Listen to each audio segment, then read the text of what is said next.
Bloomberg Audio Studios. Podcasts, radio, news. I'm Tiwa Adebayo, and this is the Next Africa podcast, bringing you one story each week from the continent driving the future of global growth, with the context only Bloomberg can provide. Diasporan bragging rights were up for grabs in London last weekend as Jamaican and Nigerian football teams faced off in the Unity Cup, a friendly football tournament that brings together teams from Africa and the Caribbean in a celebration of culture, sport and shared heritage. The final will be between Jamaica to the world! Don't know already. Jamaica, Reggae Boys, and Nigeria, Super Eagles. Not a problem at all, no bad way. 21 years after its first iteration, this year's Unity Cup was a big ticket seller. We had close to 75% capacity. I think considering the time that we had, and maybe, even looking back at how it could have been marketed more widely, I think it just bodes well for the future. On today's podcast, we're exploring the role of sport on the continent and beyond. Could the beautiful game become a bridge to diaspora communities? And why might now be the perfect moment to market Africa to the world? While Jennifer is away reporting this week, I'm standing in to take a look at the role sport is playing in African investment. And with me this week is Bloomberg's Olatomiwa Tobi in London and our Abuja-based reporter Nduka Orjinmo. So, Tobi, you were actually there in person at the G-Tech Stadium in London's Brentford suburb, usually quite quiet, but I know it wasn't quiet this weekend because there was a very tense match between Nigeria and Jamaica. Tell us a bit about that experience. What was it like? Well, for different games that Nigeria plays, is the Nigeria-Ghana, you'd call that the Jollof Derby. For the Nigeria-Jamaica, some of us call it the Plantain Derby because both countries... Plantain or plantain, who knows? Just the crowd, the feeling of the crowd being there, the quality of the football play. 2-2 go straight to penalties, which is a game of luck. And then Nigeria won 5-4 on penalties. Yeah, so it's 21 years since the last Unity Cup. It obviously sounds like it was a big success, but can you explain a bit more about what the Unity Cup is and how it came about? Yeah, so the Unity Cup is a game that strives to bring nations, a lot of African nations, but others. For this version, we had Afro-Caribbean nations as well. And it tries to bring teams and FAs from these different countries, football-playing countries, to sort of promote each other's strengths in team play, in diversity, to celebrate each other's culture. It is a footballing event, but it is an event nonetheless. We had music, we had lots of food there was a variety. We had, for this very edition, there was Trinidad and Tobago, we had Jamaica, Ghana, and Nigeria, and like I said, we had the Jollof Derby, we had the Plantain Derby. So this was a tournament that wasn't just football, but using football as a medium to cross other things in terms of culture, to bring in communities together. 21 years ago was when the first edition, or the last edition rather, happened, and it's taking a long time to get FAs involved, getting teams involved, getting countries involved, and finding partners to work on it as well. And Nduka, let's bring you in here. I imagine there's probably quite a lot of national pride in Nigeria this week, in Abuja. Tell me, how big a business is sport in Africa? I mean, it's big here in the sense that you have this huge young population who are really interested in some of the biggest sporting events. So that would be like football, basketball, bits of boxing and wrestling. But I think the challenge is that it's still viewed mostly as something recreational rather than really an opportunity for businesses to really come in and thrive. And I will give you a typical example here in Nigeria, where we do have the Nigeria Professional Football League, sort of your Premier League in the UK. And what you have here, though, are clubs that are owned mostly by the government. So it's a 20-team league, and you have around 17 of them owned by the government, by state governments. You have government being involved in football clubs, in running basketball clubs, in running even volleyball clubs. And that has really been the challenge for investors who are looking to really come into what they think it's a potentially big market. If you look at the size of the audience that, gather every weekend in front of TVs across the continent to watch whether it's the English Premier League or any of the top leagues in Europe, or maybe one of the F1 races going on in any part of the world, or even the tennis Grand Slams, you get a sense of how that can really potentially turn into revenue if it is tapped very well. But at the moment, so while it's technically big, we've not really seen that come to the surface because of government involvement in it. Stick with us, both of you. When we come back, we'll talk more about the business of global sport and Africans looking to take advantage of it. We'll be right back.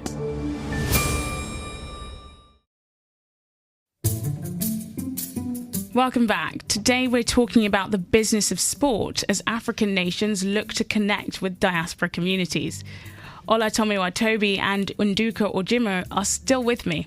So Tobi, you've been speaking to some of the organising team behind the Unity Cup. What have people been telling you about the effort that it took to put this together? I spoke to Andy House, CEO of Afro Sports, the brain behind the Unity Cup, really. I had a conversation with him about why it's taken so many years between the last edition, which was in 2004, and this current edition, which happened over the last weekend. And one of the things he mentioned is definitely working with partners, getting the right people involved, and that the initial plan was to bring it back in 2020, actually, before the COVID pandemic happened, which had to put a pause on their affairs, and then bringing it back, sort of rekindling those relationships to try and bring it in. And in terms of support as well, he did mention one of the things about there was a big support from within the UK, the London team. We had the Mayor of London, Sadiq Khan, who was present at the event itself, and he helped really promote the event. Brentford Stadium, like I said, as well, were big players in also helping to promote the event. And also the FAs, the FA football administrators for each of the countries that participated were a big factor. And one of the key things to also note is this event was also a FIFA sanctioned event, so it is an international friendly recognized by FIFA. So he's gotten the clearances even from the very topmost football administrators, and these things sort of take a while to come together, especially when the initial plan was for the COVID era. But the hope is to hopefully have another one next year. There is the big factor of next year is a World Cup year, so it'll be a bit more difficult for logistics purposes, but the plan that he has would be in bringing this back on a yearly basis. So it seems like potential is really the name of the game when it comes to the Unity Cup. Perhaps next year will be bigger and better. And Nduka, I just wanted to bring you in again. So obviously this event was about football, which is a big cultural phenomenon on the continent. But what other sports or cultural events in countries like Ghana and Nigeria foster that diaspora connection? We talked a bit about music, about Afrobeats. Is there anything else that's making those links? I think the Ghanaians had a head start. Pains me to say that as a Nigerian, but I think they've been tapping into that diasporan connection for a while now. I would say Nigeria is just only beginning to see the potential. And then there was probably last year in Lagos was the first time that we really saw a huge influx. And I would say it was helped in no small way probably by the devaluation of Nigeria's currency. And then most of those that would have stayed back abroad had good value for their money when they came to Nigeria. So around the holiday periods, you usually have people from the diaspora who are returning to Ghana. And the government there has really done a lot to encourage that level of travel. I know they're planning an event in Lagos on the success of what they had in December last year. There's a big event that the government is now getting involved in planning for December this year. just to strengthen those diasporan connections? I think it's a marriage between football and music, where music supports football and football supports music. For even within the football sphere, you have Alex Iwobi, who plays for Fulham. He's now a musician. You have a lot of the Nigerian football superstars, even the Ghanaian superstars as well. You're always seeing them hanging out with a lot of musicians. You have a lot of musicians always hanging out with them. We have the Afro Nation being held in Portugal, July 9th to 11th, is also another avenue where African music, Afrobeat, high life, as you know, it is being celebrated on a global stage, and it's pretty much a diaspora audience that will be there. Every year, tickets are always sold out way out in advance. And these are sort of the avenues, not just football, but it's celebrating the culture in itself, celebrating the lifestyle in itself. So, Tobi, just thinking about the future now, where does this go next? I know you've been talking to some people that have been involved in the organisation of the Unity Cup and of other big events like this. Where to next, and how do you expect businesses to capitalise? Well, I think the sky really is the limit. One of the things that needs to definitely be worked on is getting more partnerships involved. I know speaking to Andy House, one of the things that he said is convincing players really to come to represent their country.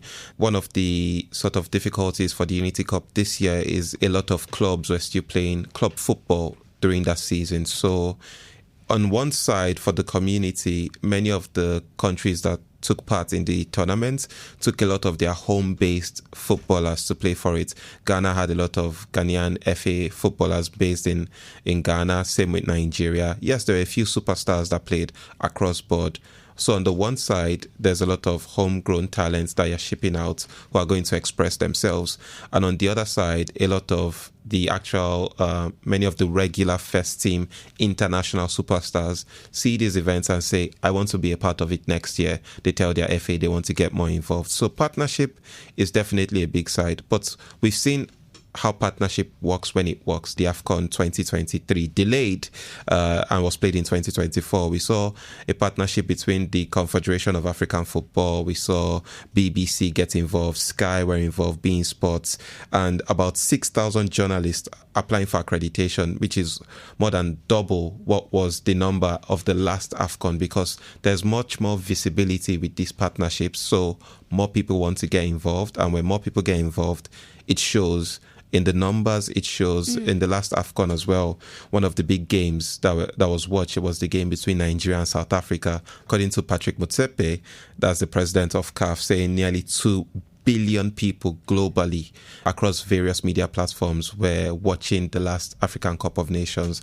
It shows that there is an audience for it. Sometimes the big problem is tapping in where the content is to that audience, and that's where the partnerships come in. I'm excited to hopefully attend next year.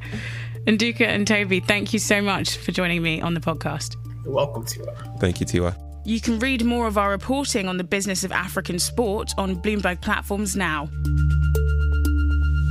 Also this week, President Trump announced new travel bans on a number of countries, including many in Africa. The recent terror attack in Boulder, Colorado, has underscored the extreme dangers posed to our country by the entry of foreign nationals who are not properly vetted. We don't want them. We have full coverage on Bloomberg platforms now, including in the next African newsletter.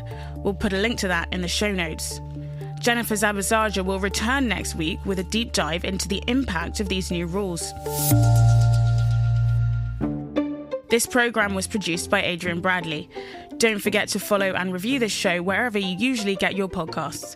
I'm Tiwa Adebayo. Thank you for listening.